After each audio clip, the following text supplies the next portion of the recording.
Farmers today are facing rising costs, volatile markets, and extreme weather.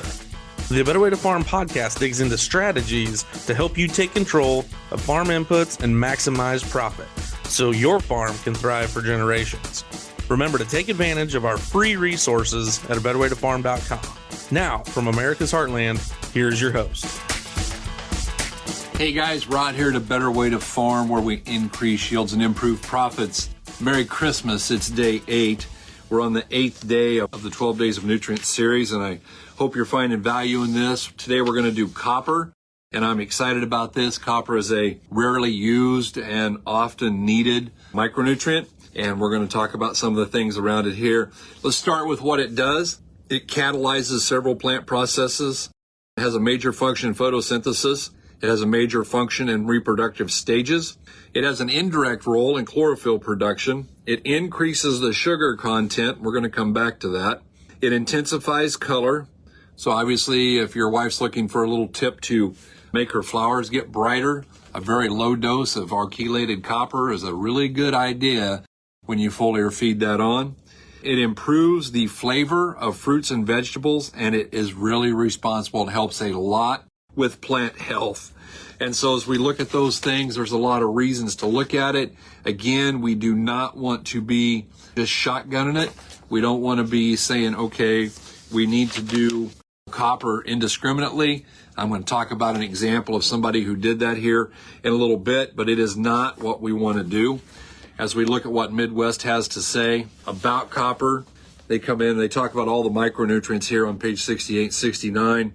Copper becomes less available as your pH goes up.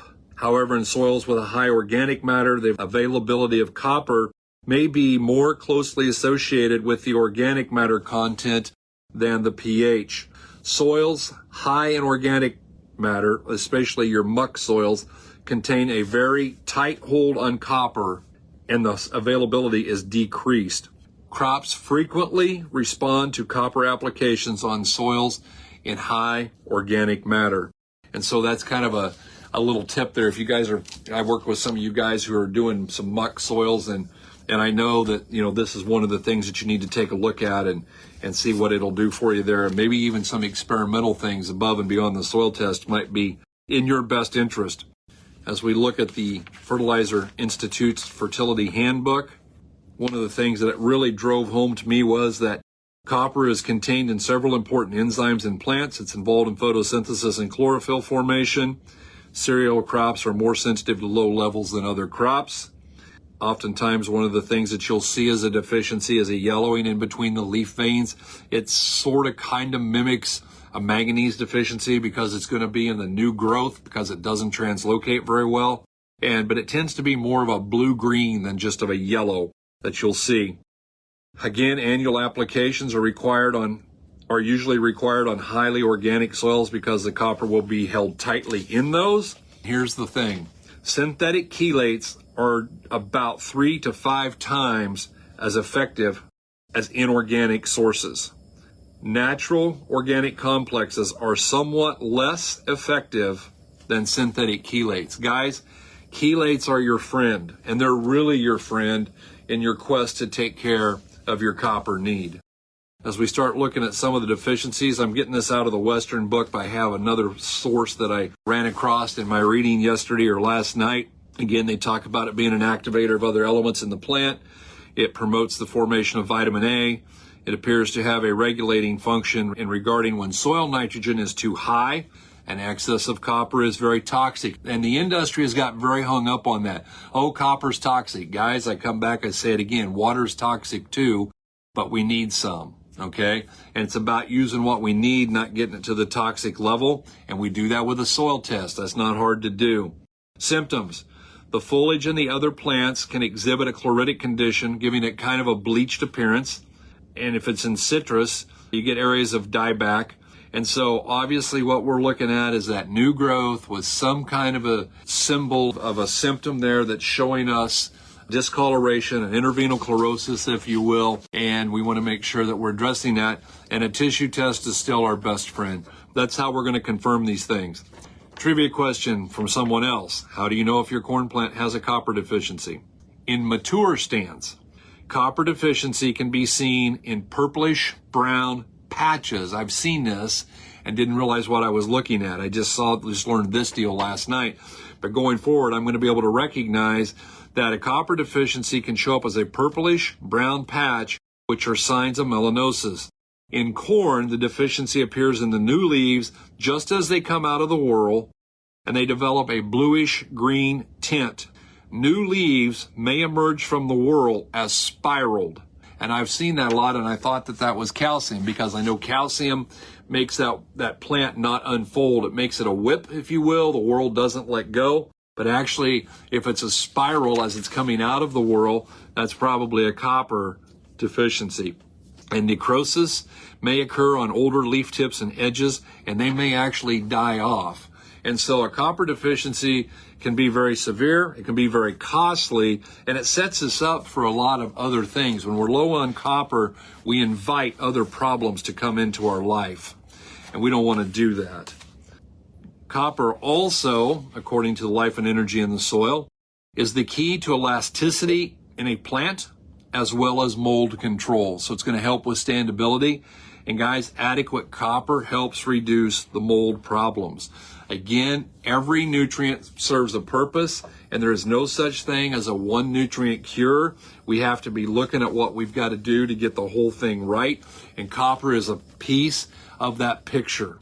Don Schrieffer, in his book From the Soil Up, wrote a pretty good section in here on copper. I'm just going to share part of it with you, and I'm going to compare that to table 167, or the table of ratings from the boys out at Midwest Labs.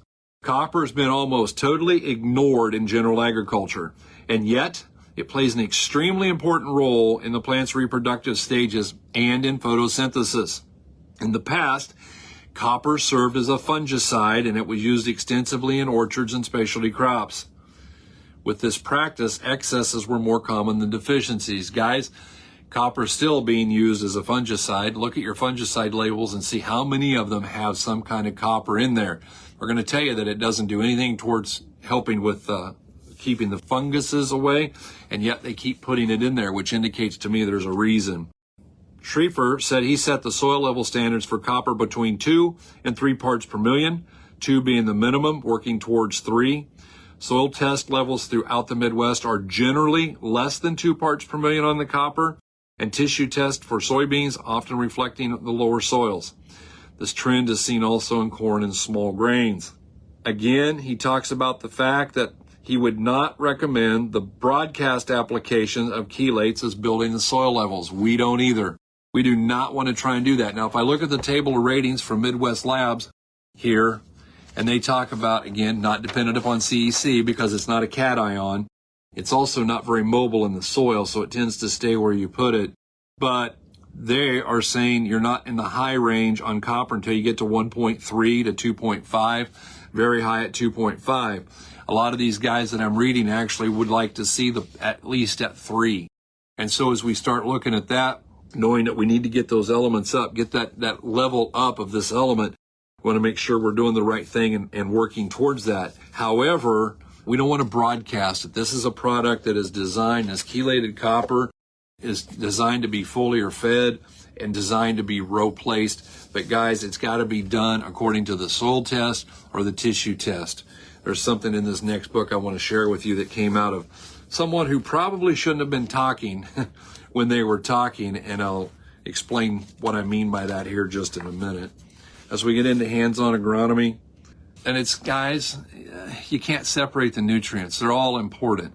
And so let's take a look at this. Anytime there is a shortage of potassium, manganese, or copper, a weak stock will be the observed result. So potassium, manganese, copper, we're going to get a weak stock if any of those are missing. High potassium levels tie up manganese. High nitrogen ties up copper. Now, nitrogen is important, and it makes copper go into the plant up to a point. But when it gets too high, it ties it up. So we don't want to do that. We don't want to let that be tied up because we're putting on too much in. One more reason to not overutilize nitrogen. And we just keep coming across those over and over and over again. He talks in here that he hits it again, that excessive amounts of nitrogen tie up copper, and copper is what confers stock strength to the plant. And we've got to make sure we're getting that good stock strength. We got to make sure we're not using too much nitrogen, because using too much nitrogen is never our friend. It always comes back to bite us, and it's an abject waste of money. I know that a lot of people, the way they figured out their nitrogen rate was they just said put a lot on. I don't want to be deficient, and I understand I don't want to be deficient either, but I don't want to be excessive. Excessive waste money doesn't create yield, brings in plant health issues, and gets nitrogen into the waterways, and that's going to bring regulation. If we don't regulate ourselves, someone else is going to do it for us. Following just after manganese on our test is the reported copper level. When it comes right down to it, information on whether or not a farmer should be trying to increase the copper level in his soils is very confusing. For example, one Midwestern University Extension publication from the 70s reads, the amount of copper available for plant growth is not adequately known, as a reliable soil test for copper does not exist. Now here's the funny part. And then the author goes on to recommend how much copper you should use on a particular crop anyway. He just said there's no test. He doesn't know what to do, but he makes a recommendation anyway. Guys, all of this is incorrect. I still got people saying, I don't want to do micronutrients because the soil test for micronutrients is not very accurate. If you're running the wrong kind of test, that is correct. But if your test is doing DTPA extraction, it's very spot on, and our recommendations result in yield gain. Guys, that's the bottom line. Are we getting yield response and a positive ROI? And that's what we do. Even though he didn't understand the test, he just went ahead to say, here's what you need. When it comes to micronutrient use, much of the same thing still goes on today. There are a lot of people working blind. They're not working off of a test. They're just giving it their best shot, saying, do this. It's 25 pounds of sulfur. That's what you need. It's 2 pints of zinc. That's what you need. Guys, those blanket recommendations are never going to work. These 3 products in one jug, they're exactly what you need. And what you need in Illinois is just what they need in Minnesota and what they need in central Nebraska. That's not true. You don't even have 3 fields that have exactly the same need, let alone 3 different states. And so are they getting a yield response? Yeah, probably, because we're so deficient across the United States in micros that the odds are one of those is a limiting factor and will get you a yield response. But would it make more sense to maybe do a test and just put on exactly what we need, no more, no less? Copper is a micronutrient needed in small amounts when compared to NPK, sulfur, and limestone. All of these nutrients are needed in adequate amounts before trying to increase your capabilities with trace elements. Problems can occur due to heavy applications of nitrogen or high amounts of phosphate in the soil. Either of those can reduce copper availability. So I talked to someone the other day and they were working with a guy and he wouldn't even say what his phosphorus levels were, but he said his P1 was just ultra very high. That's making copper availability pretty tough. High pH also will do it. Drought conditions will intensify any copper problems. Also, excessive zinc in the soil can lead to a serious copper deficiency. All of the nutrients interact with each other, and too much of one, thinking we're just going to put on one nutrient, a lot of it, and that's going to be the key to life. That's not the key to life. And we want to make sure we're doing what we need when we need. Copper is essential to chlorophyll formation. As we said, it's important to reproductive stages, and meaning better seed production. It helps increase the sugar content. Guys, what do we got? We got acres of ground that are soil that is producing sugar. They're sugar factories. 300 bushel corn, 30,000 pounds of sugar to the acre is what we have to build. 100 bushels soybeans, we need 30,000 pounds of sugar to the acre. Copper increases sugar. Would it not make sense that it would increase yield? Copper will increase your stock strength in combination with adequate potassium and manganese, which enables crops to withstand higher rates of nitrogen without lodging problems. In this regard, copper seems to increase the uptake efficiency of plants receiving ammonium forms of nitrogen. So having copper there makes your ammonium go in better, and we know that corn plants, especially later in their life, they prefer the ammonium form of N. Let's get it a way to get in there and carry it in faster. And so I just want to encourage you guys that all of the nutrients, they do tie up, they do wrap together. We want to make sure that we're getting it correct. Again, anything below 2 parts per million means deficient, 5 is excellent, but 10 is still not considered as excessive. Rare is the person who has excessive copper. So we want to make sure we're getting that in there in the rates that we want it and making it work. Again, copper gives resilience to a plant, and we want to make sure that our plants are as resilient as they can be, that they are not lacking in something and therefore suffering for health because of it. Copper doesn't move in the soil.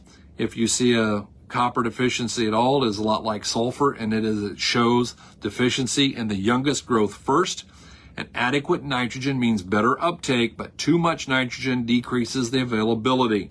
And so we really want to be careful here, because it's all the good things in moderation, according to the test, doing it the right way to make sure that we're not overusing something, which will always result in a deficiency of something else. Copper tends to release and remain available, tends to release slowly and remain available, but good microbial activity in the aerobic zone seems to help provide a more even distribution. Guys, the bugs in your soil make copper work better. So what do we got to do? Number one, we don't want to do things that hurt that bug life. We don't want to do things that kill the microbial activity. And number two, we want to do everything that we can to make them as healthy as possible, because that will provide a better distribution of copper. Without further information, the expense of building copper in a subsoil may not be cost effective because of the lack of microorganisms.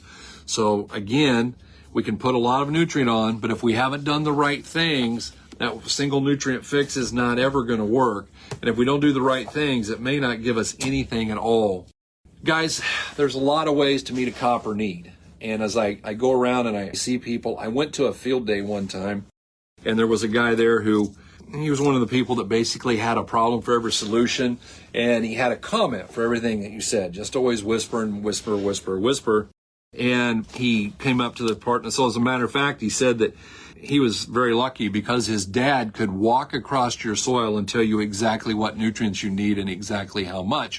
And I wish I had that talent. I call it the laying of hands agronomy, but I don't have that, and I don't think anybody else does either. We're going to have to come in and take a test. We're going to have to run those tests the way they should be to get the answers to what we need. And when we do that, we're going to make a difference. So what he was saying was he was subscribing to the pound is a pound the world around. And so it didn't matter what form of copper you put on, just throw some on there, find the cheapest stuff you could, and go for it. And I happened to have 6 pennies in my pocket that day. I only have 2 today, but I had 6 pennies in my pocket. And I said, that's interesting. So you believe a pound is a pound of the world? I said, absolutely. It makes no difference what form it's in, doesn't matter. And I took my 6 pennies and I just flung them out into the cornfield. And I said, so you think that right there would be just as good as chelated copper in the seed trench? He got very quiet. And the fact of the matter, guys, is a pound is not a pound the world around, and you don't believe it, and I can prove it. Because if a pound is a pound the world around, nobody would be driving green tractors, because they're pound for pound, they're very expensive. There are a lot of brands that you can buy for less money by the pound. But the fact of the matter is, you believe that there are differences in quality. You believe there are differences in manufacturing styles. You believe that there is not a pound is a pound the world around. And yet sometimes in nutrients, we want to go buy the cheapest junk crap we can find and hope that it works. Just throw a lot of it out there. Guys, put it on in the form. Let's use the right product, the right place, the right source, the right rate. We put everything on at the right time. And when we do that, great things are going to happen. Copper, foliar fed in the seed trench is going to be your friend. If you'd like some more information on this, we'd love for you to reach out, 641-919-1206. You can send a text. You can give me a call. And as always, I really hope you're having a great holiday season. Today it was Merry Christmas. I hope you've got some Christmas shirt that you love. We'll be anxious to see what we have left in the old drawer as we jump into day number 9, and we're going to take a look at iron. Thanks for tuning in. We really do hope you guys are having a better day. You're listening on the Verbal Crowd Network. Find more great shows at verbalcrowd.com.